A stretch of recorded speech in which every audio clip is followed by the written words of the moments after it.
നമ്മൾ ആരുടെ കൂടെ നിൽക്കുന്നു എന്നുള്ളതാണ് നമ്മുടെ ജീവിതത്തിൽ മാറ്റിമറിക്കുന്ന കാര്യങ്ങൾ. നമ്മൾ സദാ ചിന്താഗതിക്കാരെയും ഇടുങ്ങിയ ചിന്താഗതിക്കാരെയും ജീവിതത്തിൽ രക്ഷപ്പെടണം എന്ന് ആഗ്രഹിക്കാത്ത, അല്ലെങ്കിൽ ജീവിതത്തെക്കുറിച്ച് വലിയ കാഴ്ചപ്പാടുകളോ ലക്ഷ്യങ്ങളോ സ്വപ്നങ്ങളോ ഒന്നും ഇല്ലാത്ത ആളുകളുടെ കൂടെയാണ് നമ്മൾ നിൽക്കുന്നതെങ്കിൽ നമ്മളും അതേപോലെ ഒതുങ്ങിക്കൂടി എന്താ പറയാ, നമ്മുടെ ലൈഫിന്റെ സാധ്യതകൾ അറിയാതെ പോകും.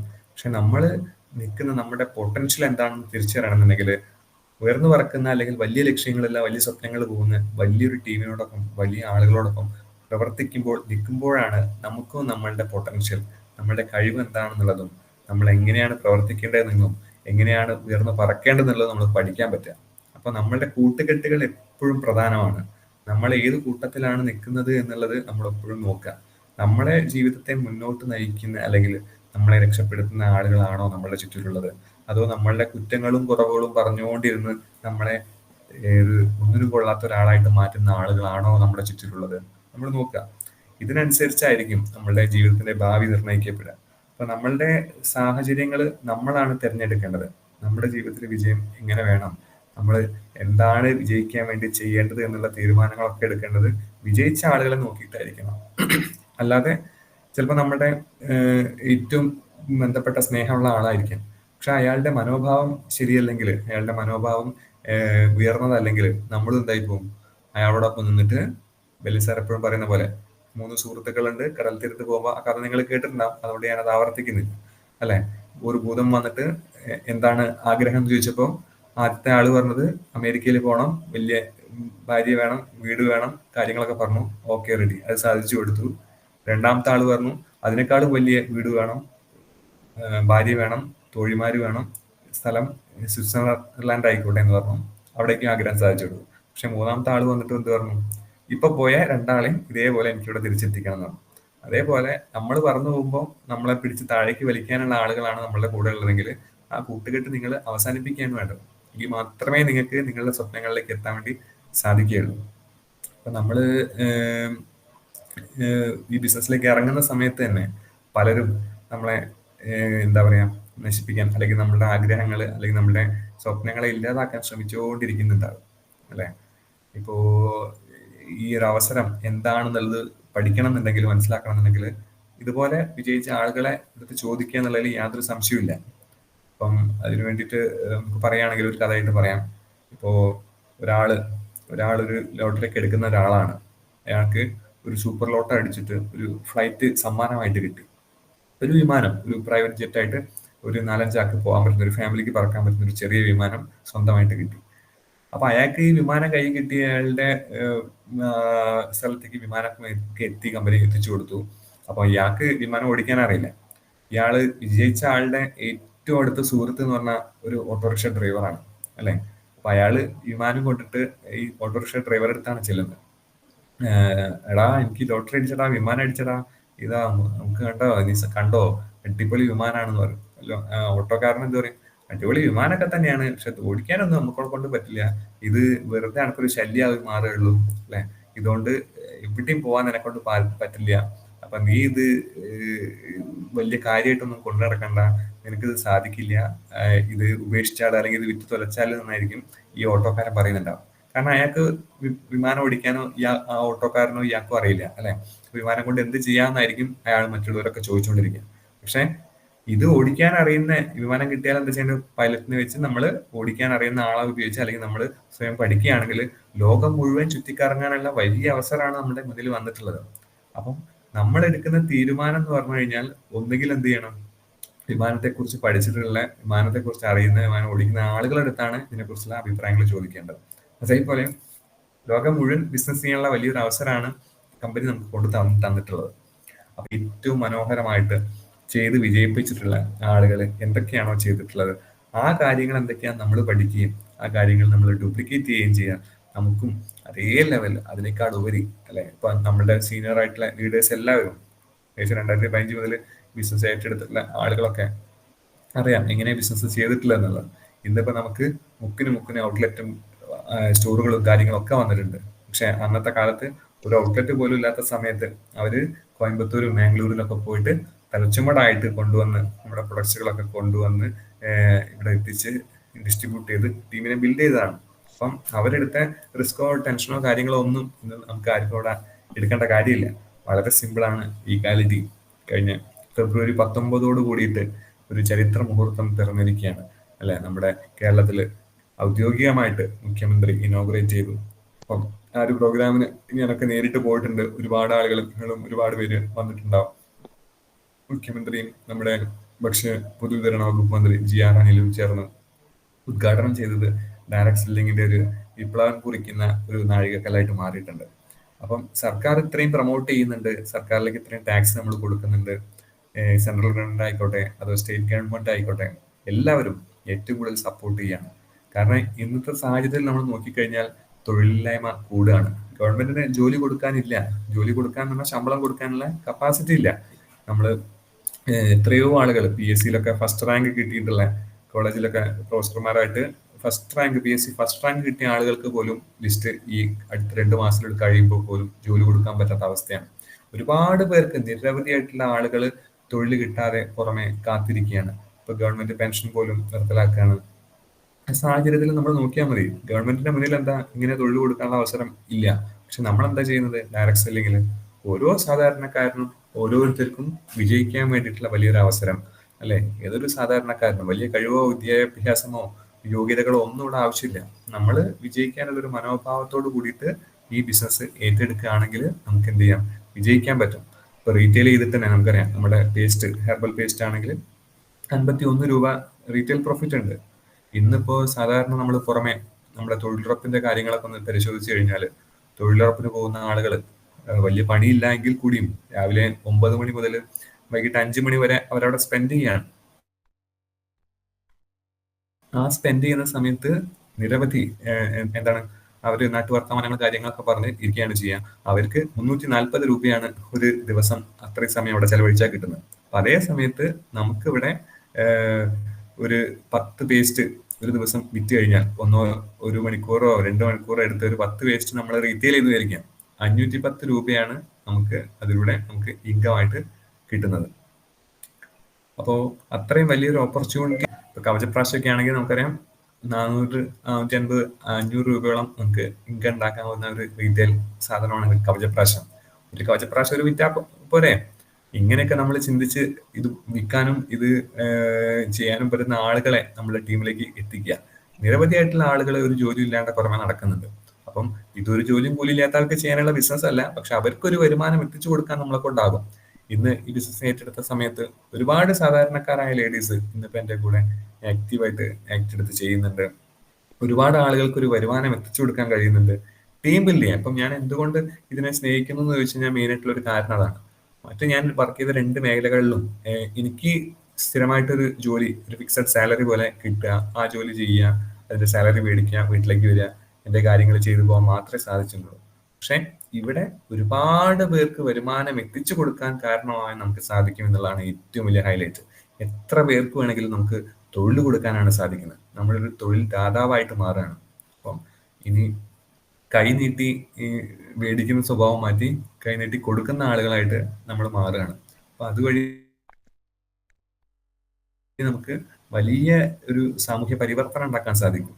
ഇന്ത്യ ഇപ്പോൾ 2047 ആകുമ്പോഴേക്കും ഒരു ഡെവലപ്ഡ് നേഷൻ, ഒരു വികസിത രാജ്യമായിട്ട് മാറും. ആ കൺസെപ്റ്റിലാണ് രാജ്യം മുന്നോട്ട് പോയിക്കൊണ്ടിരിക്കുന്നത്. അപ്പൊ നിങ്ങൾ നോക്കിയാൽ മതി, രാജ്യം വികസിതമാവണമെന്നുണ്ടെങ്കിൽ കുറച്ച് അംബാനി, അദാനി, യൂസഫ് അലിനെ പോലത്തെ കുറച്ച് ആളുകൾ ഉണ്ടായാൽ പോരാ അല്ലെ.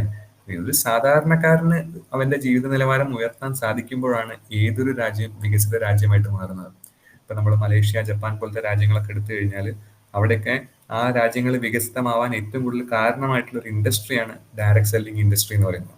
ലോകരാജ്യങ്ങളിൽ മുഴുവൻ വിപ്ലവം സൃഷ്ടിച്ചുകൊണ്ടിരിക്കുന്നത്. വിദേശ രാജ്യങ്ങളിലൊക്കെ ഒരു ഡോക്ടറെക്കാട്ടും എഞ്ചിനീയറെക്കാട്ടും ഒക്കെ വരുമാനം മേടിക്കുന്ന വലിയ പ്രൊഫഷൻ എന്ന് പറയുന്നത് ഡയറക്ട് സെല്ലിംഗ് ആണ്. അപ്പൊ ഇന്ത്യയിൽ അതിന്റെ തുടക്കം കുറിച്ചിട്ടേ ഉള്ളൂ. അപ്പൊ ഈ നമ്മളാണ് നാളത്തെ കോടീശ്വരന്മാരായിട്ട് മാറേണ്ട വ്യക്തികളാണ് ഇന്നിവിടെ ഈ മോർണിംഗ് മീറ്റിൽ ഇരിക്കുന്ന ആളുകളൊക്കെ. അപ്പൊ അതിനു വേണ്ടിയിട്ട് നിങ്ങൾക്ക് ആഗ്രഹം ഉണ്ടെങ്കിൽ, നിങ്ങൾക്ക് സ്വപ്നങ്ങൾ ഉണ്ടെങ്കിൽ, അതെല്ലാം വളരെ ആത്മാർത്ഥമായിട്ട് സ്നേഹിക്കുക, ഏറ്റെടുക്കുക. നമ്മുടെ പേടികളും ഭയങ്ങളും ഒക്കെ മാറ്റി നിർത്തിക്കഴിഞ്ഞാൽ നമ്മുടെ തലമുറകൾക്ക് കൊടുക്കാവുന്ന ഏറ്റവും വലിയൊരു ഓപ്പർച്യൂണിറ്റി ആയിട്ട് ഇതിനെ മാറ്റാൻ പറ്റും. ഇപ്പൊ നമുക്കറിയാം, നമ്മൾ ഈ ബിസിനസ് എന്ന് പറയുന്നത് പെട്ടെന്ന് പണം ഉണ്ടാക്കുന്ന പരിപാടി ഒന്നല്ല അല്ലെ. ഏതൊരു മേഖലയിലും അതിൻ്റെതായിട്ടുള്ള കഷ്ടപ്പാടുകളും ബുദ്ധിമുട്ടുകളും ഒക്കെ ഉണ്ട്. അപ്പൊ അതിനൊക്കെ കുറിച്ച് തരണം ചെയ്യാനുള്ള മനക്കരുത്തും ത്രാണിയും അല്ലെ, കുറച്ച് കഷ്ടപ്പാടുകളും ബുദ്ധിമുട്ടുകളൊക്കെ ഉണ്ടെങ്കിൽ മാത്രമേ നമ്മൾ വിജയിക്കുമ്പോൾ നമുക്കതിൽ അതിയായി സന്തോഷിക്കാനുള്ള ഒരു അവസരം ഉണ്ടാവുള്ളൂ. വെറുതെ കിട്ടുന്ന ഒന്നിനും നമുക്ക് വില ഉണ്ടാവില്ല. നമ്മൾ അതിനായിട്ട് ത്യജിക്കുന്ന കാര്യങ്ങൾ, നമ്മൾ അതിനായിട്ട് എടുക്കുന്ന എഫേർട്ടുകൾ, കഠിനാധ്വാനം, ഇതൊക്കെയാണ് നമുക്ക് ജീവിതത്തിൽ അർത്ഥം നൽകുന്ന കാര്യങ്ങൾ. ഈസി ആയിട്ട് എന്തെങ്കിലും കിട്ടുന്ന ആരെങ്കിലും പ്രതീക്ഷിക്കുന്നുണ്ടെങ്കിൽ അവരെല്ലാവരും മണ്ടന്മാരാണ്, അല്ലെ? ഇപ്പൊ നമ്മള് ലോട്ടറി അടിക്കണം എന്നുണ്ടെങ്കിൽ ലോട്ടറി എടുക്കണം, അതിനു വേണ്ടിയിട്ട് ആഗ്രഹിക്കണം, അല്ലെ? എല്ലാം ചെയ്യണം. നമ്മൾ ഒന്നും ചെയ്യാതെ എനിക്ക് നിധി കിട്ടണം, എനിക്ക് ജീവിതത്തിൽ രക്ഷപ്പെടണം എന്ന് വിചാരിച്ചാൽ എന്തെങ്കിലും നടക്കുമോ? ഒന്നും നടക്കില്ല. നമ്മൾ ഏറ്റെടുത്ത സംഭവം നമ്മൾ പെട്ടെന്ന് തന്നെ ആദ്യം തന്നെ മറ്റുള്ളവരുടെ അടുത്ത് പറയുന്ന സമയത്ത് നമ്മളെ ആഗ്രഹങ്ങളെ അല്ലെങ്കിൽ നമ്മുടെ സ്വപ്നങ്ങളെ കുഴിച്ചു മൂടാനായിരിക്കും അവരൊക്കെ ശ്രമിക്കുന്നുണ്ടാവുക. ഇപ്പൊ നമ്മൾ നോക്കിയാൽ ഇപ്പൊ നമുക്കറിയാം, നമ്മുടെ ബിസിനസ്സിനെ ഒരു കൽപ്പവൃക്ഷമായിട്ട് അല്ലെങ്കിൽ ഒരു നല്ല ടേസ്റ്റിലൊരു മാങ്ങ തരുന്ന ഒരു മാവിൻ തൈയായിട്ട് നമുക്ക് കരുതുകയാണെങ്കിൽ, നമ്മളൊരു മാവിൻ തൈ നമ്മുടെ വീട്ടിൽ കുഴിച്ചിട്ടു, അല്ലെ? നമ്മൾ കുഴിച്ചിട്ട് കഴിഞ്ഞാൽ നമ്മൾ എന്തൊക്കെയാ ചെയ്യാം? മാവ് തൈ ആണെങ്കിൽ അതിന് ചുറ്റും ഒരു വേലി കെട്ടണം, അല്ലെ? നല്ല വളവും മണ്ണൊക്കെ വെള്ളമൊക്കെ ഒഴിച്ചു കൊടുത്ത് ദിവസവും നമ്മൾ അതിനെ പരിചരിച്ച് കൊണ്ടുവരണം, അല്ലെ? അല്ലെങ്കിൽ എന്താ സംഭവിക്കുക? വെറുതെ മാവും തൈ അവസരം നല്ലൊരു സാധനമാണെന്ന് പറഞ്ഞ് വെറുതെ മണ്ണിൽ കുഴിച്ചിട്ടാ അത് വളർന്നു വലുതാവോ? ഇല്ല.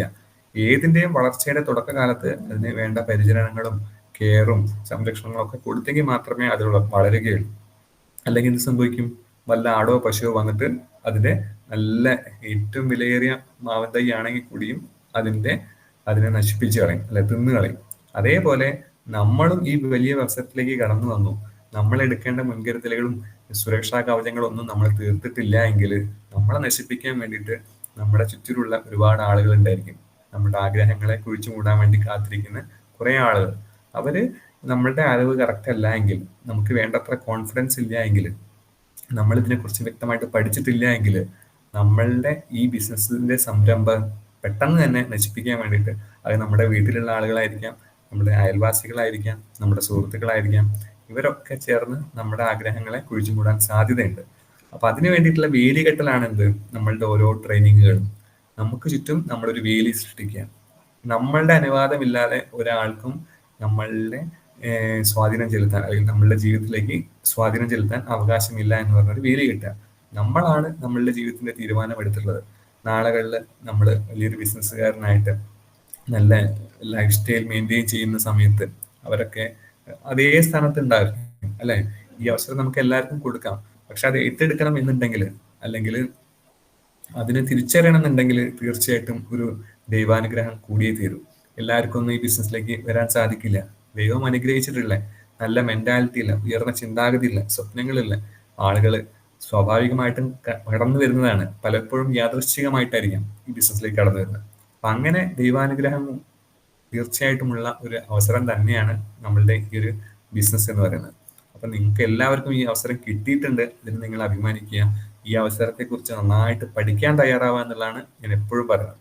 ആദ്യത്തെ ഒരു 2-3 വർഷം, അല്ലെ, ഒരു മാങ്ങ തൈ വെച്ച് കഴിഞ്ഞാൽ നമുക്ക് അടുത്ത മാസം തന്നെ അല്ലെങ്കിൽ അടുത്ത വർഷം തന്നെ മാങ്ങ കിട്ടണമെന്ന് വിചാരിച്ചാൽ നടക്കുമോ? ഇല്ല, അല്ലെ? ഇത് എത്ര സ്വാദുള്ള മാങ്ങയാണെന്നുള്ളത് നമ്മൾ ആദ്യം ആലോചിച്ചിട്ട് അതിന് വേണ്ട പ്രൊട്ടക്ഷനും കെയറും നല്ല വളങ്ങളും ഒക്കെ കൊടുത്തു കഴിഞ്ഞാൽ അത് പതുക്കെ പതുക്കെ വളർന്ന് അത് വലിയ ഒരു മരമായി കഴിഞ്ഞാൽ പിന്നെ നമുക്കതിന്റെ വേലിയോ ഒന്നും ആവശ്യമില്ല. അതിനെ ഒരു ആടിനോ പശുവിനോ തിന്ന് നശിപ്പിക്കാനും സാധിക്കില്ല, അല്ലെ? പിന്നീട് അങ്ങോട്ട് എന്താണ്? ഓരോ സീസണിലും ഓരോ വർഷത്തിലും നല്ല സ്വാദിഷ്ടകരമായിട്ടുള്ള മാമ്പഴം എത്ര കാലം വേണമെങ്കിലും തരുന്ന ഒരു വലിയ മരമായിട്ട് അത് മാറും. അതേപോലെ നമ്മുടെ ബിസിനസ്സും ആദ്യത്തെ 2-3 വർഷം വേലി കെട്ടി നമ്മളൊന്ന് പ്രൊട്ടക്ട് ചെയ്ത് പഠിച്ച് മനസ്സിലാക്കി കഴിഞ്ഞാൽ പിന്നെ ഒരാൾക്കും നമ്മളെ നെഗറ്റീവ് പറഞ്ഞ് ബിസിനസ്സിനെ ഇല്ലാതാക്കാനോ നമ്മളുടെ സ്വപ്നങ്ങളെ നശിപ്പിക്കാനോ സാധിക്കില്ല. പിന്നീട് അങ്ങോട്ട് നമ്മുടെ തലമുറകൾക്ക് വരെ വരുമാനം കൊടുക്കാൻ പറ്റുന്ന ലെവലിലേക്ക് നമ്മളെ വളർത്തുന്ന ഒരു ബിസിനസ് അവസരമാണിത്. 3 തലമുറകൾക്ക് തുടർച്ചയായിട്ട് വരുമാനം കൊടുക്കാൻ പറ്റുന്ന അത്രയ്ക്ക് വലിയൊരു പൊട്ടൻഷ്യലുള്ള അവസരം. അപ്പൊ ഇന്ന് ചെയ്യേണ്ട കാര്യങ്ങൾ നമ്മൾ കൃത്യമായിട്ട് ചെയ്യാം. നമ്മൾ ഓരോ മോർണിംഗ് മീറ്റിൽ അറ്റൻഡ് ചെയ്യുക, നമ്മളെ ട്രെയിനിങ്സ് പ്രോഗ്രാംസ് കാര്യങ്ങൾ അറ്റൻഡ് ചെയ്യുക, ലീഡേഴ്സിനെ ഫോളോ ചെയ്യുക, പഠിക്കേണ്ട കാര്യങ്ങൾ ചെയ്യുക. നമ്മൾ പഠിച്ചാൽ മാത്രം പോരാ, അത് പ്രാക്ടിക്കൽ ആക്കുകയും വേണം. നമ്മൾ ചെയ്യേണ്ട കാര്യങ്ങൾ എന്തൊക്കെയാണെന്ന് വെച്ചാൽ അത് നമ്മൾ ചെയ്യാൻ തയ്യാറായിട്ട് അത് മുന്നോട്ട് വരിക. നമ്മളൊരു ലീഡറാണെന്ന് സ്വയം ബോധ്യപ്പെടുത്തി മറ്റുള്ളവരുടെ കോൺഫിഡൻസ് ആയിട്ട് സംസാരിക്കാനുള്ള ഒരു ശേഷിയിലേക്കൊക്കെ നമ്മൾ പതുക്കെ അത് പെട്ടെന്ന് വേണമെന്നില്ല, 1-2 വർഷത്തിനുള്ളിൽ തന്നെ നമ്മൾ അതിലേക്ക് എത്തിക്കഴിഞ്ഞാൽ നമുക്കും വളരെ ഫാസ്റ്റ് ആയിട്ട് റാങ്കുകൾ അച്ചീവ് ചെയ്യാൻ പറ്റും. അപ്പോൾ ഞാൻ ഈ ബിസിനസ്സിൽ മനസ്സിലാക്കിയതിന് ശേഷം ഞാൻ എന്താ ചെയ്തതെന്ന് വെച്ചാൽ ഞാനൊരു ടാബ്ലറ്റ് വാങ്ങി ആ ടാബ്ലറ്റിലേക്ക് ഇതിന്റെ PPT പ്രസന്റേഷൻ നേരിട്ട് അതിലേക്ക് ചെയ്തിട്ട് നേരിട്ടിട്ട് ഞാൻ PPT പ്രസന്റേഷൻ ആയിട്ട് ഒറ്റയ്ക്ക് ബിസിനസ് പറയാൻ തുടങ്ങി. എല്ലാവർക്കും അതിന് സാധിച്ചോളന്നില്ല. പക്ഷെ നമ്മൾ എന്നാണോ സ്വന്തമായിട്ട് ഈ ബിസിനസ് പറയാൻ തുടങ്ങുന്നത് അന്ന് തൊട്ട് നമ്മളുടെ ബിസിനസിന്റെ ഗ്രോത്ത് വളരെ കൂടുതലായിരിക്കും. അപ്പൊ ഞാൻ കോളേജിലൊക്കെ ആവുന്ന സമയത്ത് ഓരോ ഡിപ്പാർട്ട്മെന്റിലും പോയിട്ട് ഈ നമ്മുടെ ബിസിനസ് PPT പ്രസന്റേഷൻ ആയിട്ട് GTS പറഞ്ഞു കൊടുക്കലായിരുന്നു. അങ്ങനെ GTS പ്രസന്റേഷൻ തുടർച്ചയായിട്ട് ചെയ്ത ഭാഗമായിട്ട് ഒരുപാട് ആളുകൾ എൻ്റെ കൂടെ അസോസിയേറ്റ് ചെയ്യുകയും അവർക്ക് ബിസിനസ്സിനായിട്ട് എല്ലാവരും ഇറങ്ങിയിട്ടില്ല എങ്കിൽ കൂടിയും ഇപ്പൊ കുറച്ചധികം പഠിച്ചു കഴിഞ്ഞ ആളുകൾക്ക് തലക്കാനായിരിക്കും, ഈഗോ ആയിരിക്കും അല്ലെ. ഇപ്പൊ നമ്മള് ഇത്രയൊക്കെ ഞാൻ എഞ്ചിനീയറിംഗ് ഫീൽഡ് ആയതുകൊണ്ട് എഞ്ചിനീയേഴ്സ് ഒക്കെ ആയിട്ട് പഠിച്ചു കഴിഞ്ഞ ശേഷം ഇനിയിപ്പോ സോപ്പും പേസ്റ്റും ഇതൊക്കെ വിൽക്കാൻ നടക്കുകയാണോ, ഇതുകൊണ്ട് വല്ല കാര്യം ഉണ്ടാവും, ആ ഒരു ഈഗോ നമ്മുടെ ആദ്യം നമുക്ക് ഈ ബിസിനസ്സിൽ ഒഴിവാക്കേണ്ട ഒരു കാര്യമാണ് ഈഗോ എന്നുള്ള കാര്യം. നമുക്ക് തലക്കനുണ്ട്, ഈഗോ ഉണ്ട് എന്നെങ്കിൽ നമുക്കിതിൽ വിജയിക്കാൻ പറ്റില്ല. നമ്മൾ വളരെ ഹമ്പിളായിട്ട് ഈ ബിസിനസ് അവസരം പറയാനും അത് മനസ്സിലാക്കി കൊടുക്കാനും തയ്യാറാവുമ്പോൾ അല്ലെ, അതിന് നമുക്ക് അവരുടെ വീടുകളിൽ പോകേണ്ടി വരും, അവരുടെ അടുത്ത് നേരിട്ട് സംസാരിക്കേണ്ടി വരും. ഇതിനൊക്കെ നമ്മൾ റെഡി ആയിട്ട് നമ്മുടെ മനോഭാവം സെറ്റ് ചെയ്ത് കഴിഞ്ഞാൽ വളരെ ഫാസ്റ്റ് ആയിട്ട് നമ്മുടെ കൂടെ നല്ലൊരു ടീം ഉണ്ടാവും. അപ്പോൾ ഇവരെല്ലാവരും എന്താണ്, അസറ്റാണ്. നമ്മളൊരാൾ നമ്മളുടെ കൂടെ ബിസിനസ്സിലേക്ക് വരിക എന്ന് പറഞ്ഞു കഴിഞ്ഞാൽ അവർ മുഖാന്തരം എത്ര സെയിൽ വരുന്നോ, അവർ എങ്ങനെയൊക്കെ ടീം കൊണ്ടുപോകുന്നു, ആരൊക്കെ നമ്മളെ ടീമിൽ വരുന്നു ഒന്നും നമുക്ക് പറയാനോ പ്രെഡിക്റ്റ് ചെയ്യാനോ പറ്റില്ല. അപ്പൊ അത്രയ്ക്ക് വലിയൊരു അവസരം കമ്പനിയാണ് നമുക്ക് തന്നിട്ടുള്ളത്. അപ്പൊ അതിന് വ്യക്തമായിട്ട് ചെയ്യേണ്ട കാര്യങ്ങൾ ചെയ്ത് പഠിക്കുക. നമ്മുടെ GTS എടുക്കാൻ വേണ്ടി പഠിക്കുക, പ്ലാൻ പ്രസന്റേഷൻ, വർക്ക്ഷോപ്പ് കാര്യങ്ങൾ, പ്രൊഡക്റ്റ് അവയർനെസ്, ഇതെല്ലാം നമുക്ക് നോളജ് ഉണ്ടെങ്കിൽ നമുക്ക് വളരെ ഫാസ്റ്റ് ആയിട്ട് മുന്നോട്ട് പോകാൻ പറ്റും. അപ്പൊ അതിനുള്ള വർക്ക്ഷോപ്പ് കാര്യങ്ങളൊക്കെ എല്ലാവരും ചിട്ടയായിട്ട് അറ്റൻഡ് ചെയ്യുക. നമുക്ക് വേണ്ട എല്ലാ കാര്യങ്ങളും ചെയ്തു തരാൻ വേണ്ടി നല്ലൊരു ടീമിന്റെ കൂടെയാണ് നമ്മളുള്ളത്. അപ്പോൾ ആ കാര്യങ്ങളൊക്കെ നിങ്ങൾ ശ്രദ്ധിച്ച് മുന്നോട്ട് പോവുകയാണെങ്കിൽ വളരെ സിമ്പിളായിട്ട് നമുക്ക് എല്ലാവർക്കും വിജയിക്കാൻ പറ്റുന്ന അതിമനോഹരമായിട്ടൊരു ഓപ്പർച്യൂണിറ്റിയാണ് ഇന്നത്തേത്. അപ്പം എല്ലാവർക്കും ഈ മോർണിംഗ് മീറ്റിൽ കയറിയ എല്ലാവർക്കും വിജയാശംസകൾ നേർന്നുകൊണ്ട് ഞാനിവിടെ വൈൻഡപ്പ് ചെയ്യാണ്. Okay sir. അപ്പൊ ഇന്ന് എന്നെ ക്ഷണിച്ച എല്ലാ ലീഡേഴ്സിനും നന്ദി അറിയിച്ചുകൊണ്ട് ഒരിക്കൽ കൂടി wish you all success. Jai Hind, Jai my life style.